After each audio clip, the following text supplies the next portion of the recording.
I've said it in a few recent episodes, but I am nearly 4 years in of being the host of Locked On Devils, and today I get to celebrate number 800. Accompanying me on today's special episode is a former Stanley Cup champion and a three-time NHL All-Star. And not only that, he is the color commentator alongside with Matt Loughlin on the New Jersey Devil airwaves. It is the one and only Chico Resch. We're going to talk about his playing career, the playoff runs, and the current state of the Devils roster. There's a lot to discuss in today's special episode alongside with Chico Resch. So buckle up, everybody. You're Locked On Devils, your daily podcast on the New Jersey Devils, part of the Locked On Podcast Network, your team every day. Hi, this is Bryce Salvador, and you're Locked On Devils with Trey Matthews. Stepped up, nailed it. Brodor's got the puck. What a shot. The Devils win the Stanley Cup. Alrighty now, what is up, New Jersey? Welcome back to the Locked On Devils podcast here on Locked On Network. I'm your host, college hockey play-by-play announcer, Devils driver for Pucks and Pitchforks, and also part-time credential media member, Trey Matthews. Joining me on today's special episode to help celebrate number 800 is a man who doesn't need an introduction, but I'm going to give him one anyways. He is a former longtime goalie who is known for his unique helmet designs. He was a part of a New York Islanders team that won the Stanley Cup in 1980, a three-time All-Star Game participant, and is the only goalie to represent two different countries during the Canada Cup. Aside from all that, he is known for his personality as well. That's why he won the Bill Masterton Trophy in 1982 and has carved out a nice career for himself in both television and radio. A member of the Saskatchewan Hall of Fame from the University of Minnesota by way of Moose Jaw, it's Chico Resch. Chico, how you doing? Well, Trey, I was just overwhelmed with that introduction. I think, who's he talking about? Oh, that's me. But yeah, I've been around a long time, so you did have a lot to get in. And thank you for that nice introduction, Trey. Everything's going good, except we'll get into it. The team's not nearly as healthy in many ways, physically and even emotionally and in the standing as we'd like. But I know that's some of the stuff we're going to talk about. Absolutely. Now, before we talk about the current Devils and your current gig as a color commentator on the Devils airwaves alongside with Matt Loughlin, let's get a bit of background about your hockey history. So growing up in Saskatchewan, where did hockey begin for you? Well, it began in the basement. The old houses used to have basements because they all had to have a furnace. I mean, you can imagine how cold it was. And it was usually coal and wood furnace downstairs. And I would go down there and either my dad or my uncle would shoot these little tennis balls at me. We'd put up some goalposts. And then sometimes I would bang it off the wall. Like I would put a ball and I'd hit it against the wall. And then I'd try to make the save. And I would, I would announce the game. And back then it's like Jean Beliveau and Rocket Richard and Glenn Hall and Jacques Plante, who were the players. And then, you know what, Trey, the last thing is I would take a piece of cardboard and I would write up the game. It's crazy because there was no game, but in my mind, there was a game. And so I would write it up and I'd put down the attendance and everything. And from there, I just started to want to play, but I was very shy and nervous. And I just would go and watch the players on the outdoor rinks. And one day, the one goalie didn't show up, and the shack man who scraped the ice and shoveled it and watered it and made it all look real nice, he yelled at me where I was standing on the snowbank waiting to watch. And he said, "Hey, kid." And I looked around, Trey, and I thought, I hope he's not talking to me because I got very nervous. He said, "No, you." Well, I was the only one there. So I walked towards him, and he said, "The one goalie didn't show up tonight." He said, "Would you want to play goal?" And I thought, well, I don't have any skates. I didn't know how to skate. I'm already, 7 years old, at least a little bit older. I said, I don't have any skates. I don't have any equipment. That's okay. He says, we'll just strap these goalie pads on you and put a chest protector, and you don't need a mask and gloves. So he took me into the warming house and put all that gear on me and then said, well, you're ready. And I said, I am. I mean, I didn't have a clue, but I got pushed out on the ice. And that was my first organized hockey game. And the last thing is, Trey, he said to me, Glenn, because that was my name then, not Chico. He said, listen, I'll let you play the rest of the year in your rubber boots. You know, you can put all the gear on, but you can play in your rubber boots, but you got to learn how to skate on the off days. Come over and there's a skating rink. So I learned to skate that year as well. And then the next year that I went back to play, I had to wear skates. But actually, my first year of organized hockey, I played in my rubber boots. And I was just as bad in my rubber boots as I was in skates. So it didn't really matter. Well, that fateful day ended up you having a very nice career in the sport of hockey. So you went undrafted, but as previously mentioned, you played for the University of Minnesota during your collegiate career. You played for a now defunct International Hockey League, the IHL, and also the AHL before making your NHL debut in 1974. Can you just talk about like the process of getting your name out there and just trying to once again carve out a career for yourself in the sport of hockey? Well, Trey, you know, that's very interesting because people always ask, how do you make the NHL, or how do you do anything well? And I was the same way. First of all, I thought I'll give 3 years of minor league hockey a chance. If I haven't made it in 3 years, that's going to tell me something. But I tell people, even in, say, if I was saying to you, Trey, like you say, how can I make it to the top? I would say, well, whatever level you're at, be the best you can be at that level. Somebody will notice and you will get invited to the next level. And then be the best in that level, you'll get invited to the next level. Not many people, I think, if they have some skill and they work hard and they got good work habits and traits, not many of them fall through the cracks and never get a shot. So that's really all I did. I just tried to get better at each level. And then one day, the World Hockey Association formed, and that was a rival league. And Jerry Desjardins, who was one of the two goalies for the Islanders, he left to go to the Michigan Stags. So when I went to training camp that third year, there was an opening. Unfortunately, Al Arbor and Mr. Bill Torrey, they chose me, and I got to play that first year in New York along with Billy Smith.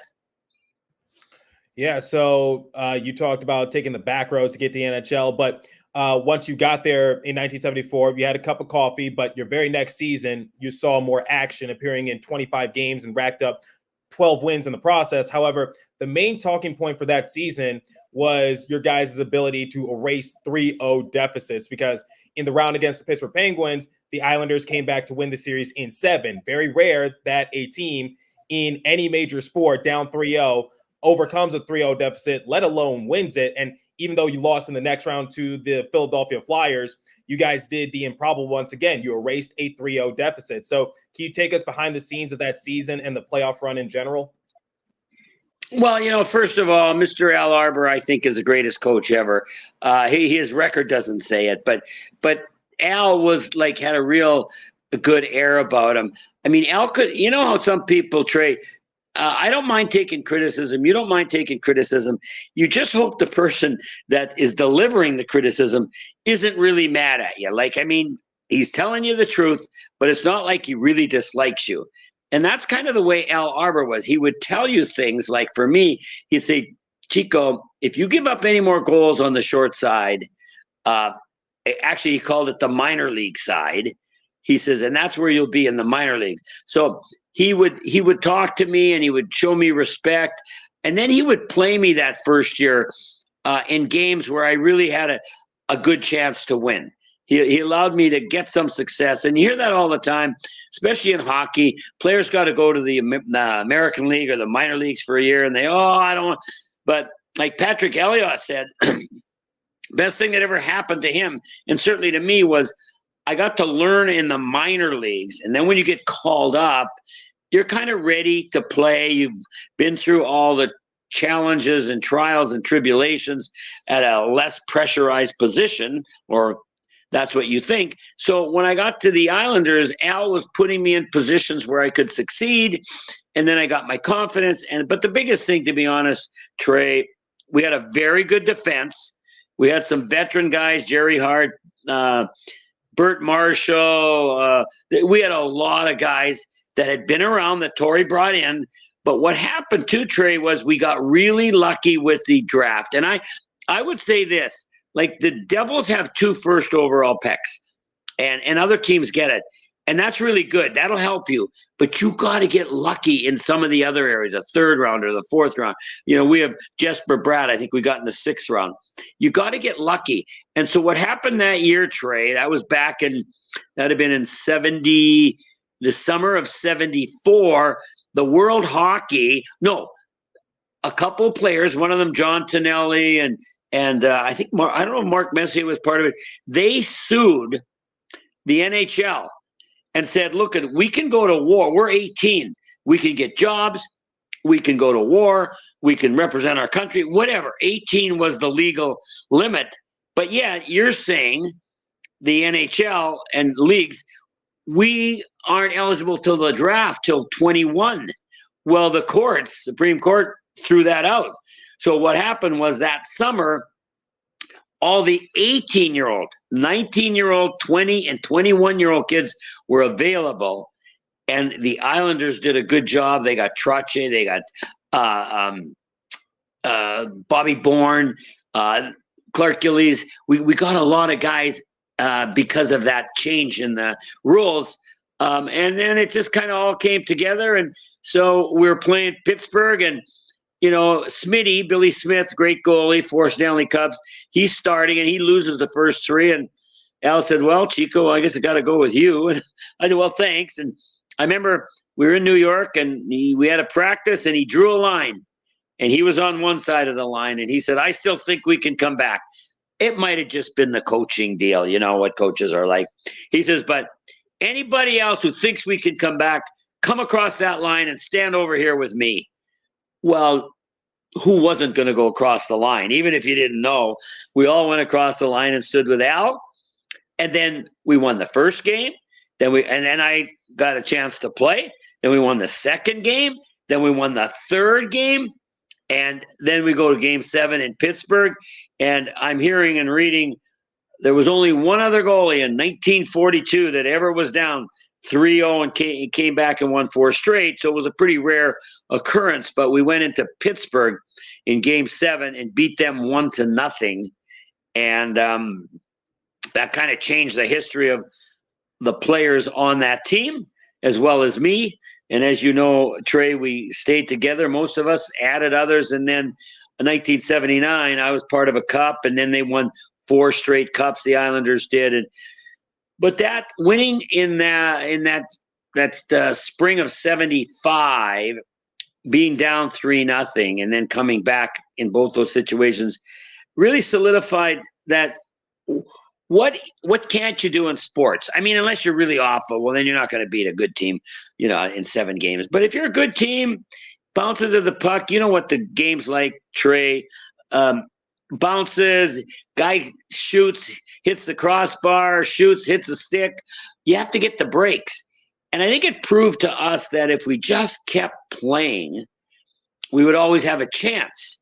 Doesn't mean we always win, which we didn't for another 6 years. But it was a great learning experience for all of us, not to mention, you can imagine how exciting it was. It was one of the highlights of my career. Don't worry, there's still more in store with Chico. But before we continue, let me tell you guys about FanDuel. So happy Super Bowl to all those who celebrate from FanDuel, America's #1 sportsbook. If you're like me, Super Bowl Sunday is all about scoring the best seat on the couch, grabbing your favorite football snacks, and placing some super bets. So FanDuel has so many ways for you to end the season with a W or 2 or 3. Not only can you bet on who will win Super Bowl 58, but FanDuel also has bets for which players will score a touchdown, how many points will be scored, and so much more. New customers join today. You'll get a $200 in bonus bets if your first bet of $5 or more wins. Just visit FanDuel.com/lockedon to sign up. That's FanDuel.com/lockedon. Make every moment more with FanDuel, an official sportsbook partner of the NFL or the Taylor Swift League, however you want to name it. All right, let's get back to our discussion with Chico. Take it away once again. So, yeah, I mean, you mentioned the success that the Islanders saw the next few years. So that kind of leads into my next question. So you guys had good regular season performances, getting to the playoffs, and the Islanders finally earned their first Stanley Cup championship in 1980. And what went into that title run and the process of getting there?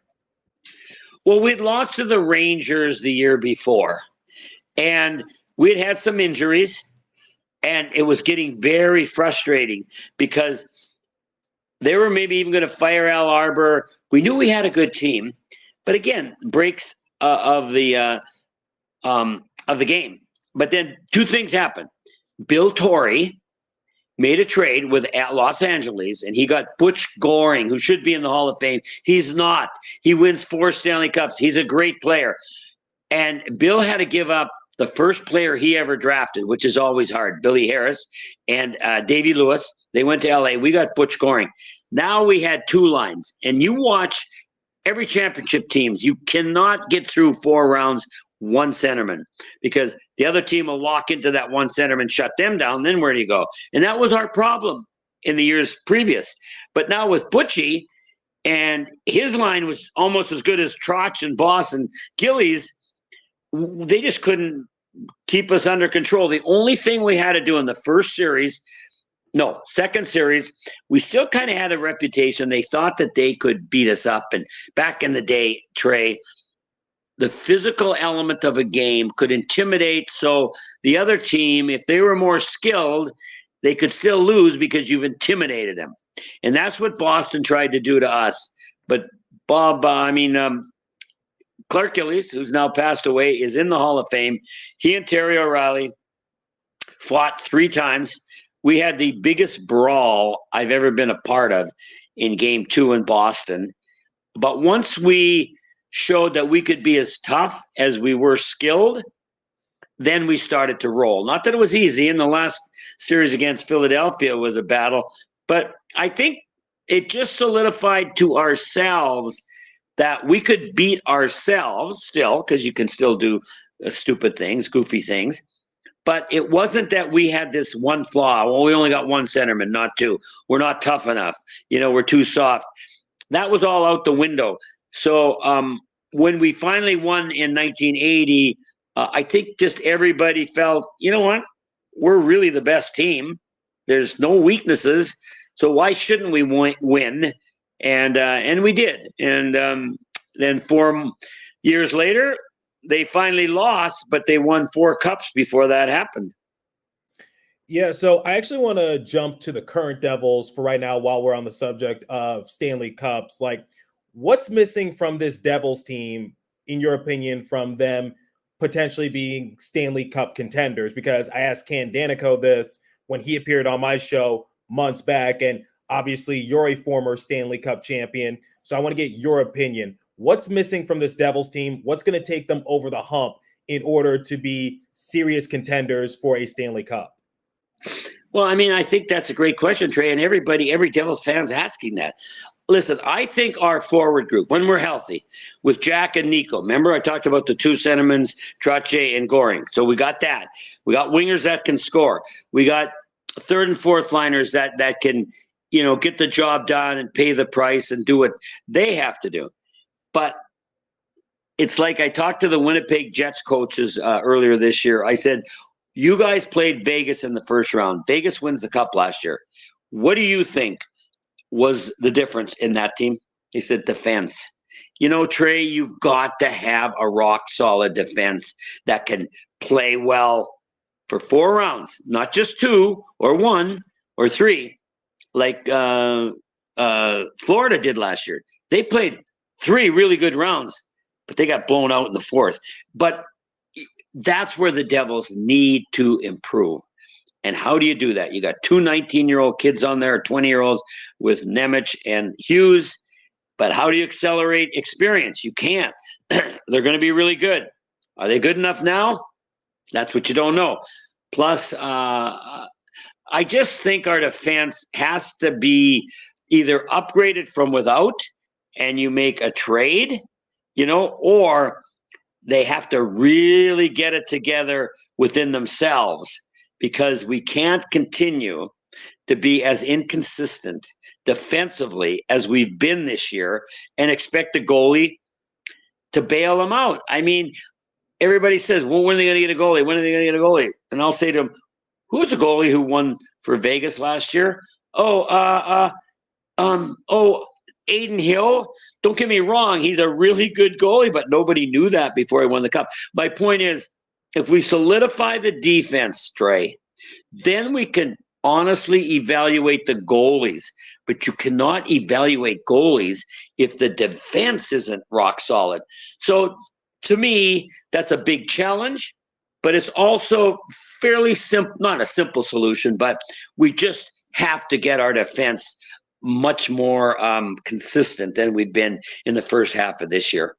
So I know you and I talked about this privately at a game one time, but if you're so willing, I would like to for you to share your opinion with the audience about the goaltending situation for the Devils this year, because the thing is that seems to be the big talk of the town for the Devils, which is people are quick to blame Vitek Vanacek. People are quick to blame Nico Dawes, formerly Akira Schmid, who's now in Utica trying to get some more rhythm, not really going all that well, but still, it's just like people are saying like the Devils goaltending is the main issue. And I can't lie, I've also talked about it on this show as well, because I see their expected goals percentage or something like that. So I'm curious to hear your thoughts as a former Stanley Cup champion goalie. Do you put the blame on Vanacek, Schmid, and Dawes for the Devils' struggles this year, or where do you blame the defense and where do you blame the goalie? Well, that's well said, Trey. Okay, let's be honest. I'm not saying Vanacek or Dawes, they've been brilliant, lights out. But let's just go back again. Last year's playoffs. You like Hellebuck? Oh, Winnipeg, they go out in the first round. You like Shesterkin? Oh, they went out in the first round. You like Vasilevsky? Oh, I really like, they went out in the first round. You like the two Boston goalies who won the Vezina? Oh, they went out in the first round. My point is, the goalies for the Devils haven't been lights out. But I think in sports, but maybe in all of our lives, we want a real simple solution. Either fire the coach, because if we just fire the coach and bring a new coach, we're going to win. Well, no, it's not. It doesn't work that way. I mean, as much as from the outside. I don't mean to interrupt you, but people are going to bring the example, the Edmonton Oilers. They made a coaching change, and currently they're on a 16-game win streak. Yes, but do they have two of the best players in all of hockey? That too. Yeah. That and too. then they've got Hyman. Just to be clear, I'm not saying like the Devils should make a coaching change. No. I've defended Lindy Ruff on my show. I'm just saying like that's what people turn to quickly. Exactly, Trey. No, and you're right. Were the Oilers frustrated, disappointed? It's just like we're talking about the Devils. The Oilers had defensemen that weren't playing as best they could. And maybe those forward guys, like if you look at Connor McDavid, the goals this year and how many he scored last year, he's going to score less, but he's playing more team game. That's what I'm saying. And Skinner, remember they were down on their goalies. Campbell got sent down. Oh, Skinner couldn't win. I think he's won 13 or 14. Really, folks, do you really think he got that much better or he was better protected? I mean, you cannot talk about save percentage and goals against average today and compare it to even 5 or 6 years ago. You can't.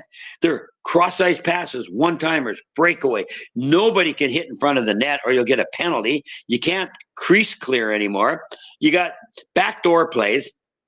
You got breakaways every night. I watch all the games. Trey, I'm just saying, if you keep playing that way and giving up that many chances, even the Oilers wouldn't be on this roll. But if you look at 2 and less, it's not just the goalies, and everybody will tell you. So that's what I think about the Devils' goaltending. Can we solidify the goaltending? The defense. Can we solidify the defense from now till let's say the middle of February?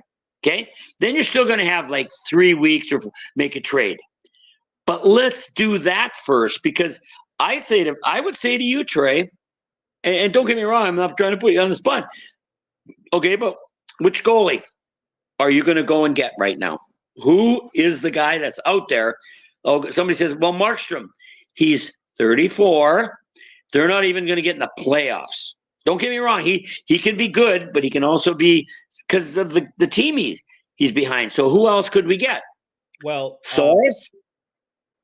I've talked about it on my show before. So here's like what I've been talking about. I've been saying the goalie market is very spread thin. Like there aren't that many options to choose from. So people want John Gibson. Do you think the Anaheim Ducks are going to take pennies for John Gibson because there's been a dark cloud over their organization last few years? That's not going to happen. Jacob Markstrom, I don't think that's likely either. Not because or just because what I factor in is that would the Flames be willing to trade him? Because if they trade him away, then their goalie situation is not that good either. And he has a few years left on his contract.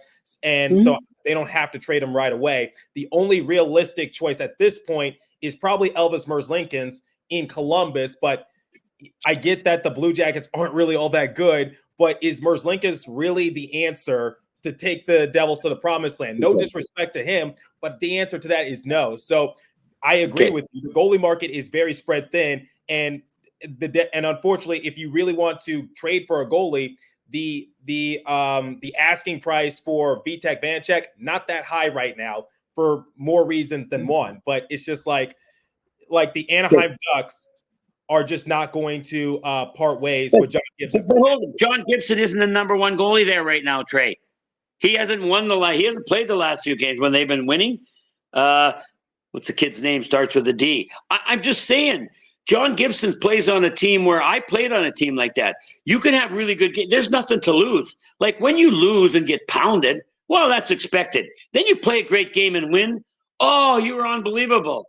But that's not what we're looking for. It's the same thing. I like Elvis Merzlikins, right? Because he's a character. But then I'm in Columbus, and I will say Elvis has got to make some changes to get out of there. Like if he wants to get out of there, I mean, I'm hearing about his work ethic. I'm hearing about some of his antics. I don't want to get into it all because I think a goalie can be a little bit, off center and a little bit, off the wall sometimes and still be great. But none of those guys we mentioned are a guarantee that they're going to be better than what we have. Now, if you could get them for nothing, okay, I'll take that. And, if you could get them and just give them a chance. But people are talking like they will be the answer. I'm saying watch their games. Watch how they're playing. You just hear it from the press. That Markstrom's really good. Yeah, he's had some really good games. John Gibson, he was out here on the island, and the Islanders scored a really bad goal to beat them in the last minute of the game. Don't get me wrong. I'm not dumping on John Gibson. But there isn't the one goalie out there that's going to solve all of the Devils' problems. It's not going to happen. But now you say in February, Trey, you and I are the GMs, and we say, you know what? We got our defense together. Goalie's just not getting it done. We got to try to do something. Okay.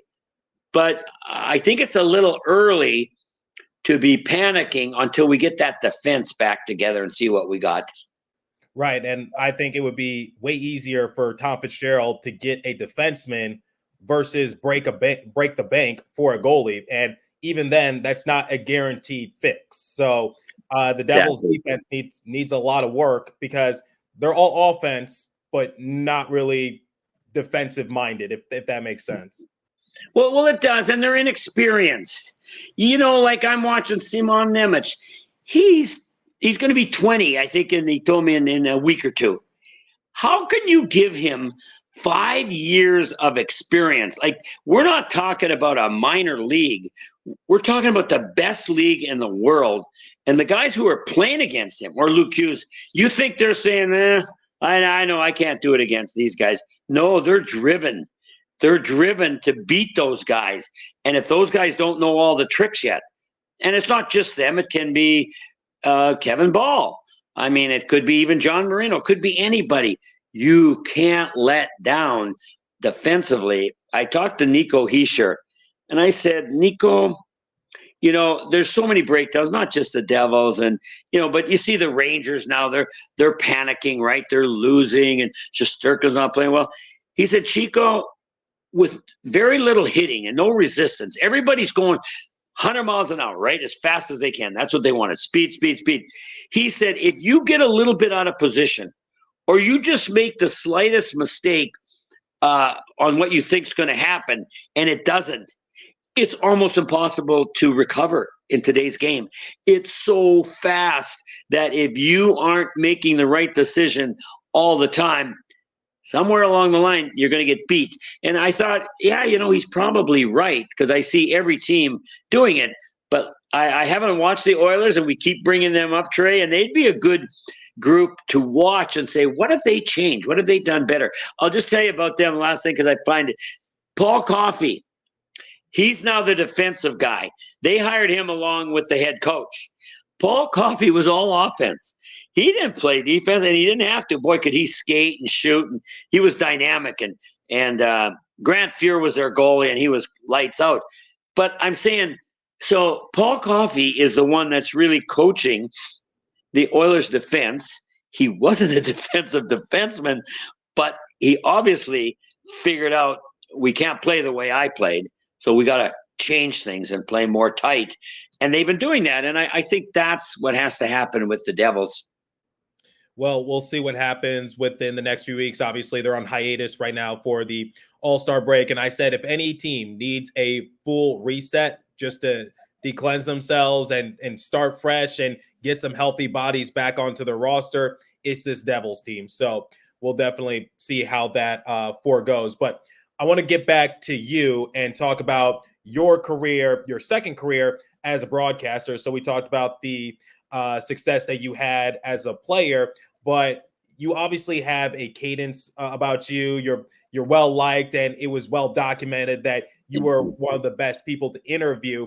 And so it was no surprise to people when you shifted over to television. And for 15 years, you and Mike Doc Emrick were the broadcasters for the Devils, and everyone loved your guys' just dynamic because you were known for your ability to break the tension of a hockey game through various types of humor and sometimes just improvising as you go. So I talked to Matt about Doc and how he was, but I want to hear your opinion. What was it like working with Doc Emrick? Well, what would it be like, Trey, if I said to you, how would you like playing on the wing with Wayne Gretzky? Oh, I think I'd like that. How would you like playing with one of the greats, maybe the greatest? I just texted Doc this morning and talked to him a little bit. But when I came there, I already knew Doc was good, right? And I already knew I was lousy. Goalies can analyze, because they got to analyze right from the puck on the other end of the ice when it's coming up. Who's open? Okay, what little things really make a difference? It's not just the big things. Like Nico Dawes gave up 2 goals the other night in Carolina. And the one I was confused, and I said to him the next day, I said, Nico, what happened there? You were looking here. He said it hit the shin pad of our defenseman and went the other way. Those things you don't see with the naked eye. Anyway, so I could analyze the game, and I knew all that. But Doc told me I said, Doc, what do you think? What can I do? And he knew I was raw and rough. He said, here's what you can do, Chico. Do some homework. Do your homework. Try to talk to players. And if you can drop in a quote or somebody told you this, just like I talked about Nico. It's not me saying how fast the game is. Nico plays it. And he says, but the other thing is, you have to come with enthusiasm. If you're not enthusiastic, I don't care what's going on in the game, why do you expect the viewers to continue to watch? And so if they would just dump the puck in the corner, Trey, I would say, oh, what a great dump in, if it was effective. But then you get into just really enjoying the game. Like a lot of fans I know, there's some fans that are really critical, and they come and they're just there and they're going to really knock what they see is true, the negative part of how we are and the bad plays. There's others that are just coming to enjoy the environment, the event, the game, and they're going to see really good stuff that a player does. And maybe we don't win, but they still left enjoying the game. And that's kind of what Doc was telling me. When the game's over, whatever the score, you can bring out something. And he had a suitcase, you guys, everybody, this wide. He brought that thing, carried that thing every game. He eventually had to have a hernia operation. It was so heavy. But if I said, Doc, what happened? Do you remember 3 years ago? Just a minute. He'd go into his briefcase there and pull out the sheet. Yeah, and he'd tell me the details. But Doc was so prepared. and so loved the sport, it was infectious. And then we had Stan Fischler, who was doing the between periods, and we had Chuck the Duck, and this was another thing. It was just, somebody said, well, Doc said to me today, and I'll tell you, he said Doc loved his time with New Jersey. He said, but when you look at the Ranger broadcast, and I don't know if this is true with the Rangers fans, but certainly their broadcast, very serious, at least it was, and it was all like win-win, hockey. With the Devils, we're more country folks. We want to have some laughs, oh, that was a stupid thing I said, or whatever. So Doc and I just tried to have fun, because we felt people, when they watch the game, they still just want to have fun. You want to watch the game. And the other thing, Trey, we did, there was a time when I first started, color men were talking over the play a lot. And I remember a producer saying, yeah, you can talk over the play, you can, because everybody can see what's going on. And so you can talk over it. You can tell a story or da-da-da-da. And I would listen to that, other announcers doing that. And I said, I don't think that's the best.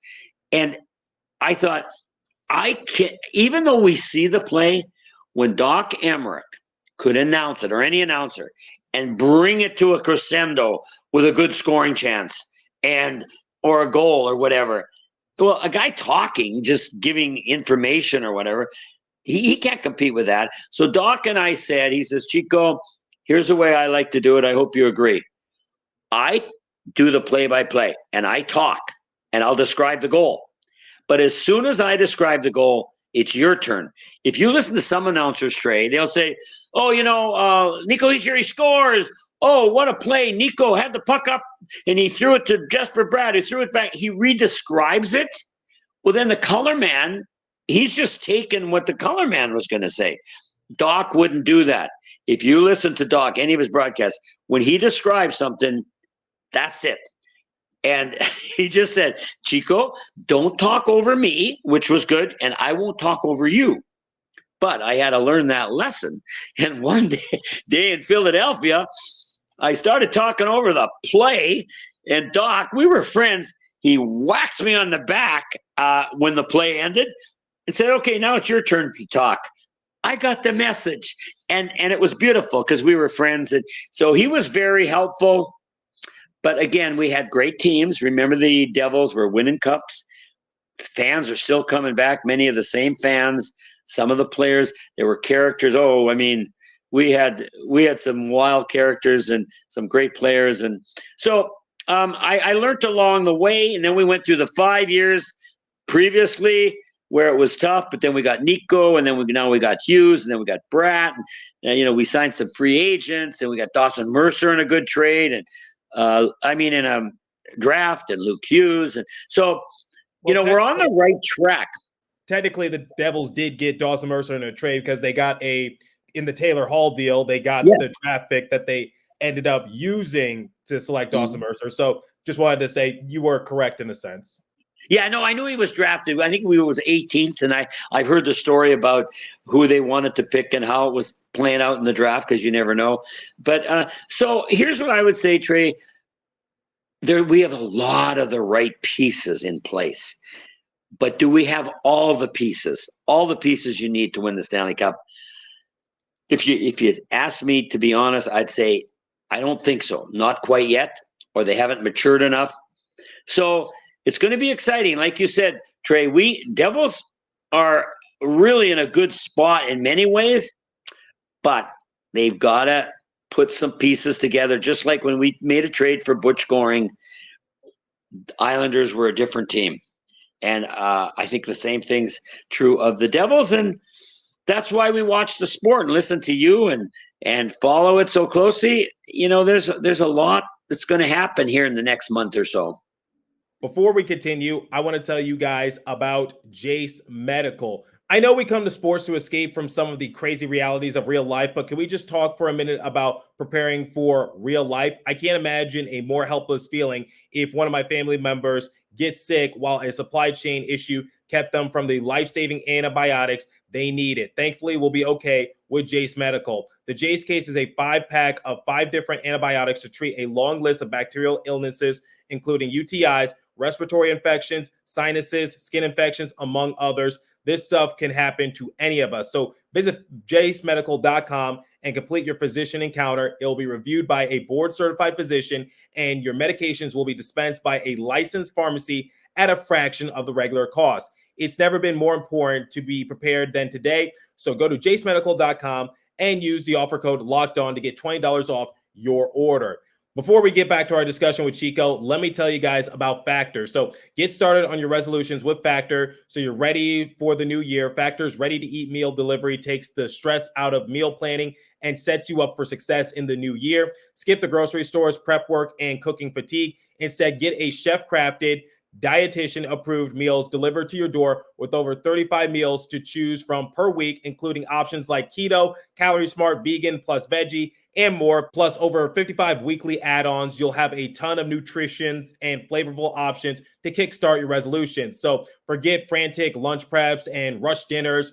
Factor's 2-minute meals are your secret weapon in the new year. Fuel up fast with restaurant-quality meals, all delivered right to your door. Factor now offers loads of snacks options like breakfast, smoothies, juices, snacks, and more to keep me going no matter what's on the schedule. So I think you'll like it too. So head to factormeals.com/LockedOnNHL50 and use the code LockedOnNHL50 to get 50% off.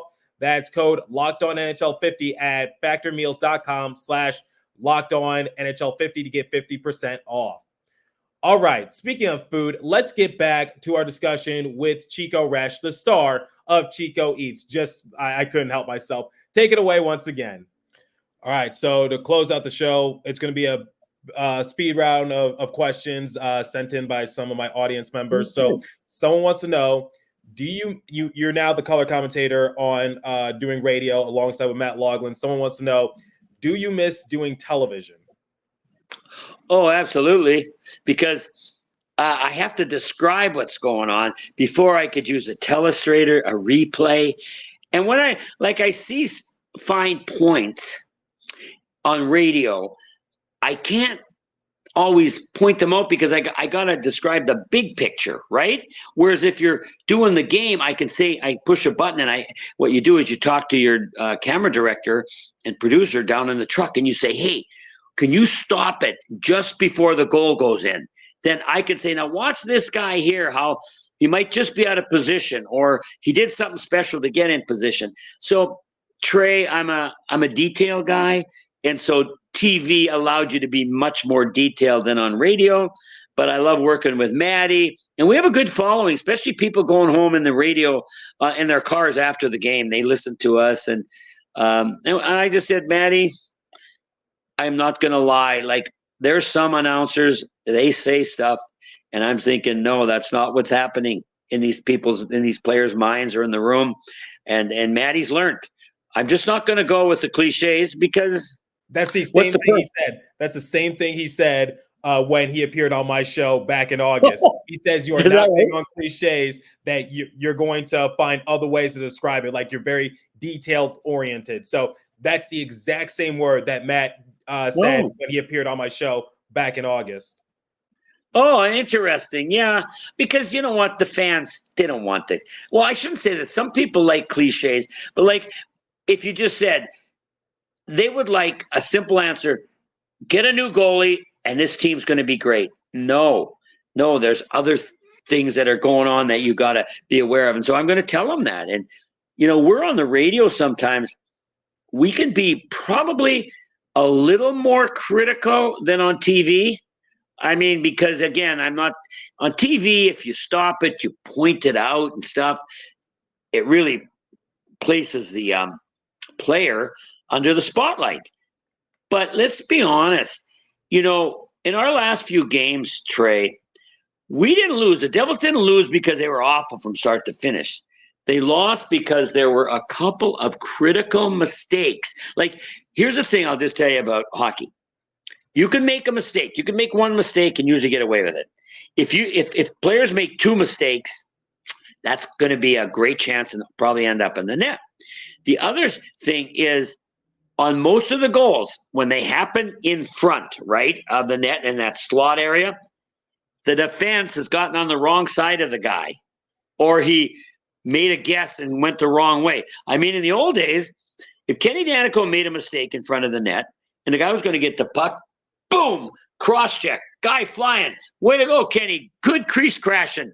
You cleared the crease. You can't now. If he gets position on you, Trey, you can't hook him. You can't grab him. You can't hardly push him. And that's why when Lindy's talking about we need our D to play on the inside of a player. Think of it this way, 4x6 goal, okay? The outside is outside the posts. You don't want your D there. You want them in the middle of the net.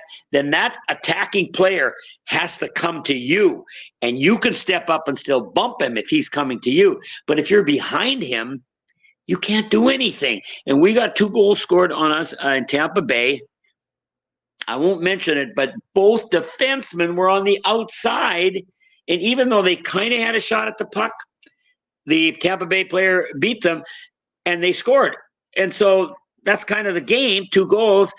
Now, we've played really well in other areas, but if I'm going to give up a goal from the blue line, I don't think we're going to win. I just don't. There's certain mistakes you cannot make consistently, and one of them is in front of the net. And that's where we've got to shore that up. And the coaches are trying their hardest. It's just it's a tough process. You can't gain experience without living it. And living it usually means you've made some mistakes. You've had some agonizing losses, and you just get tired of it. So the Devils are in that process right now, Trey. And how long it takes, well, that's the joy or whatever the mystery of what lies ahead for these Devils. Absolutely. Agreed with everything you said. Fantastic insight. So someone else wants to know, what is your most memorable moment as a Devil and I guess also as a Colorado Rocky since they transitioned from the Rockies to the Devils during your time there? Okay, when I was with the Rockies, we're not having a good year. We're not very good, and we know that the team's probably moving the owner. But one night we're in Chicago. I know we're in Edmonton, and that's when the Edmonton were winning cups. They had great teams. And I remember it's 4-1 for Edmonton after 2 periods, and the shots are 39-13 for Edmonton. Now, I get up in the room, and I make this speech. And I'm talking about, this is embarrassing, guy. I put myself on the spot. Okay. We go out for the 3rd period. And Dave Semenko, who played with Gretzky a little bit, but a tough guy, he comes over the blue line and he fires a shot between the top of the circle and the blue line, and I miss it. And I remember thinking to myself, yeah, way to go, Chico. You mouth it off in the dressing room. I was even almost crying in the dressing room. I was so emotional. And you come out here, and yeah, you really backed it up. Nice save. I'm beating myself up. Anyway, now it is 5-1. Trey, we come back. 5-2, 5-3, 5-4, 5-5, and we scored the 6th goal and beat them in Edmonton in the last minute.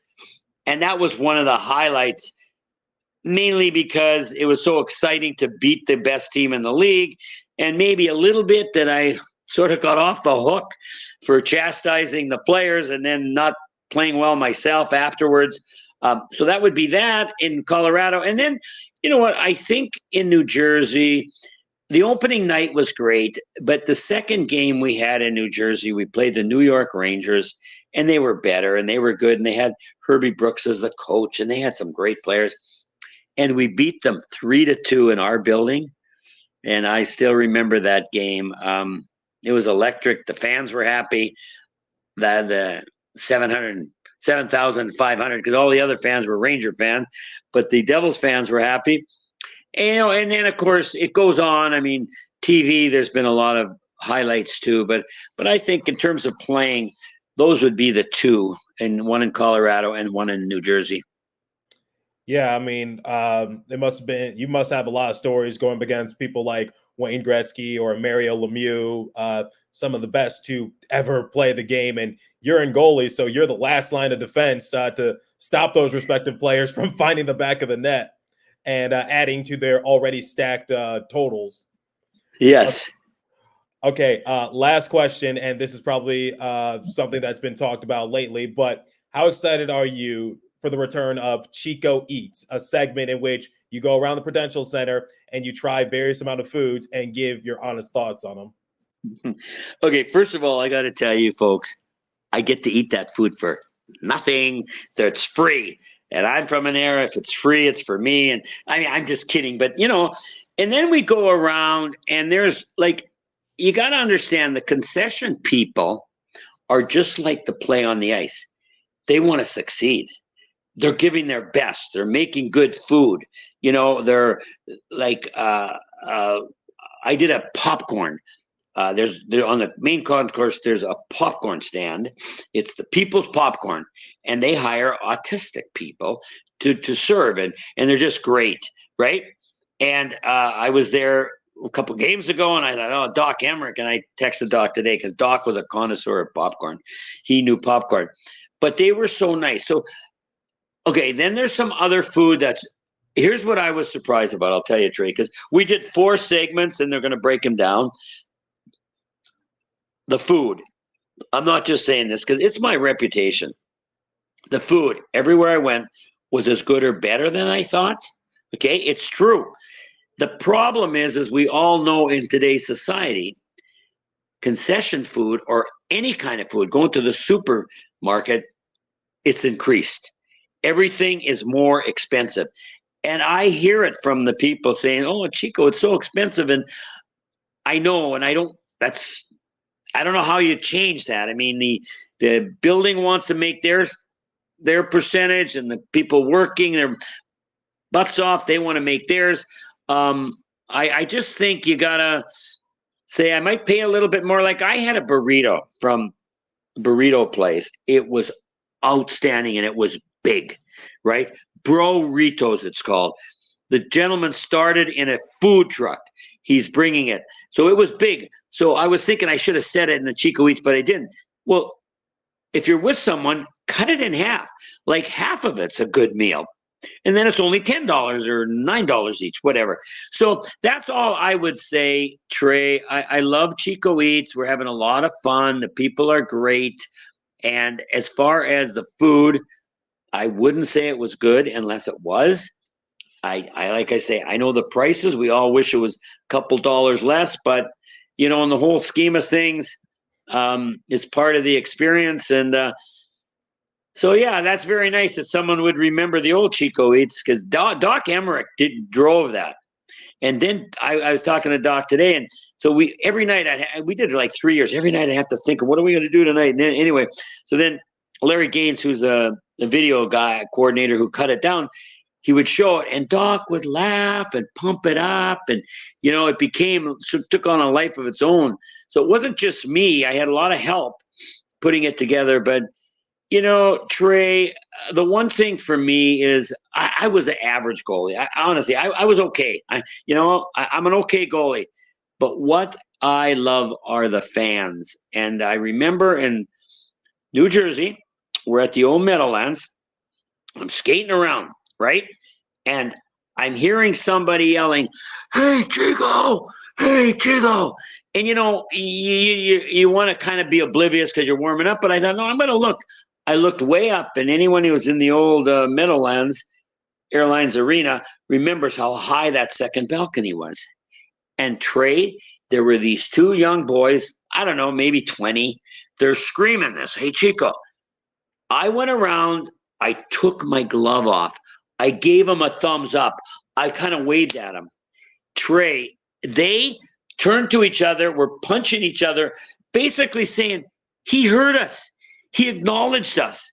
He made like he knew us. And that's what I say. The only reason we're coming to those games are the fans and the season ticket holders. They pay parking, and they leave work early, or they get home late. And it's all about the fans. And fans are really nice to me. And I'll just leave you with this, Trey. They always come up and say, "Oh, Chico, you're so nice." And I say to them, "Well, thank you very much. But let me ask you this. Why wouldn't I be nice to you? I always get your very best. Fans always put their best foot forward. And I'm thinking, why wouldn't I be nice? I mean, I'd have to be such a schmuck if I wasn't. but anyways, then we start talking and we always have a good time. So, I just love the fans. And when I think of how the franchise has remained solid all these years, when Mr. McMullen brought it, and it was a real battle. But even now, I mean, fans are so loyal. And that's really what I still enjoy. Games are great, but it's the fans that make it all happen. And that's one thing none of us ever want to forget. It's about the fans. I'm glad that you stick with your morals and you make the fans a top priority, because there's a lot of high profile people who try not to give too much attention to fans, but glad that you definitely make them priority to make them feel welcomed, special, and I'm sure they rewarded back to you in the same way, because like I said at the beginning of this episode, you are a fan favorite, and that's why you won the Bill Masterton Trophy years ago. So and everyone knows how good you are on TV and also the radio. So Chico, thanks for taking the time. We talked about pretty much everything. I think my audience already knows where to find you at, but do you still want to throw in where they can view your work or something like that? No, you know what? I used to be on Twitter. I'm not. I wished I was in some regards, but I know how addicting that can be. So, Trey, I don't have anything that I can give to the fans. I love to interact with them, and I should try to come up with something. But as of now, I don't. So unless you could think of something, Trey, I can't right now, because I don't want to go on Twitter, because I see the people on Twitter, and I get the addiction of the phone, but I want to give people eye contact. I want to talk to people. I don't want to be so addicted to the phone. And maybe you don't have to be, but I see some of my colleagues, every time I see them, they're on the phone. So I like to hear from fans, but I really don't know.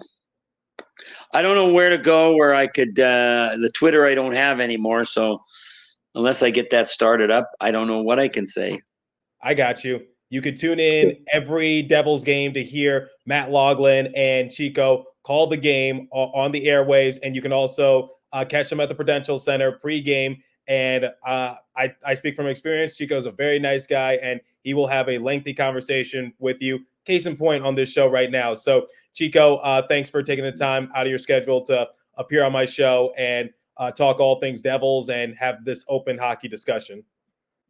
Well, Trey, thank you. Thank you for making it so friendly, and, just the love coming from you and the Devils fans. I mean, we're kind of family in some ways. And people don't know, but Trey was an announcer at Adrian College, and my niece from Calgary, Alberta, she was a goalie there, and her name was Bar, and Trey came up with the slogan as he's doing the games, Bar, that's her last name, Tender. She was a goalie, a tendered goal, and her name was Bar. I thought that was brilliant, Trey. So thank you for enhancing her career, and thank you for having me on today. It was really a lot of fun. Thanks, Trey. The bar is closed for the bartender. Thanks so much, Chico. We'll be in touch going forward.